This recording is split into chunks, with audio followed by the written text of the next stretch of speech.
ഞാനേ അപ്പുറത്തെ വീട്ടിലെ പുതിയ താമസക്കാരനാ, പേര് അപ്പു. എനിക്ക് മനസ്സിലായില്ല. വാ കേറിയിരിക്കും.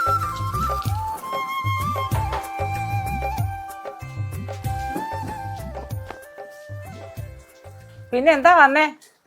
അതെ, അപ്പുറത്തെ സതീശൻ പറഞ്ഞേ ഇവിടെ വന്നാ ഒരെണ്ണം അടിക്കാൻ പറ്റും, എൻ്റെ കൈയും കാലും വിറച്ചിട്ട് മേലേ, അതിനു വേണ്ടി ഇറങ്ങിയതാ. അതിന്റെയൊക്കെയുള്ള ചേട്ടനാ. ദേ ഒന്നിങ്ങ വന്നേ.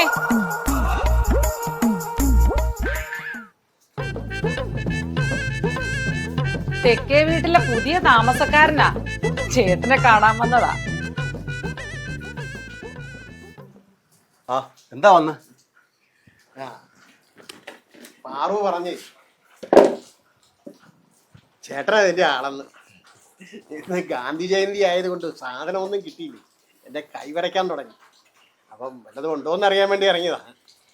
10-30 കുപ്പി ഉണ്ടായിരുന്നതാ, ഒരെണ്ണം മറ്റേ ഇരിപ്പുള്ളു. ഇന്നലെ എന്ത് തിരക്കായിരുന്നു സാറേ, ഭയങ്കര. നമ്മൾ കൊടുക്കുന്ന സാധനം നല്ല ഒറിജിനൽ സാധനം. ഈ ഫ്രൂട്ട്സ് ഒക്കെ ഇട്ട് മാറ്റിയതാണ്. ഫ്രൂട്ട്സേ ഉള്ളു, ഫ്രൂട്ട്സ് കരിയിലം പട്ട, താതിരിപ്പൂ, സ്വല്പ ഈസ്റ്റ്, തെങ്ങിൻ ചോട്ടയിടും. പിന്നെ ഇട്ടാൽ നല്ല സ്വയംഭ സാധന. ഞങ്ങള് അപ്പനപ്പന്മാരായിട്ട് ചെയ്യണ തൊഴിലായി. വഞ്ചനയിൽ ഒരിക്കലും ചതി കാണിക്കല, സാധനം വിശ്വസിച്ച് കഴിക്കാം. പറ്റിയ സാധന, ഒരു രീതിയിൽ ഞങ്ങൾ പറ്റിക്കുക. കൈയും കാലും കണ്ണും പോണ സാധനം അല്ല ഇത്, നല്ല ഒറിജിനൽ സാധന. ഫ്രൂട്ട്സ് ഇട്ട് മാറ്റിയതാണ്.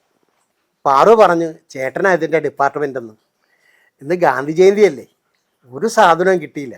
രാവിലെ ആണെങ്കിൽ എൻ്റെ കൈ വിറയ്ക്കാൻ തുടങ്ങി. അപ്പോൾ അപ്പുറത്തെ സതീശൻ പറഞ്ഞ് ഇവിടെ വന്നാൽ സാധനം കിട്ടുന്നു, അതാ ഞാൻ വന്നത്.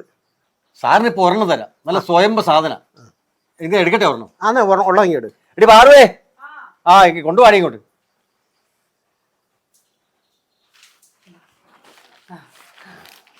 സാറിന് എപ്പോൾ ആവശ്യം വന്നാലും വിളിക്കാം, പറയുന്ന സ്പോട്ടിൽ സാധനം എത്തിച്ചേരും. ആ ശരി കേട്ടോ, വിശ്വസിച്ച് മേടിക്കാൻ പറ്റിയ സാധനം സാർ. അപ്പോൾ ഇതിന് എത്രയാ? ഇതിന് 500 രൂപ തന്നാൽ മതി. സാറായതുകൊണ്ട് ഞാൻ കുറച്ചിരിക്കും.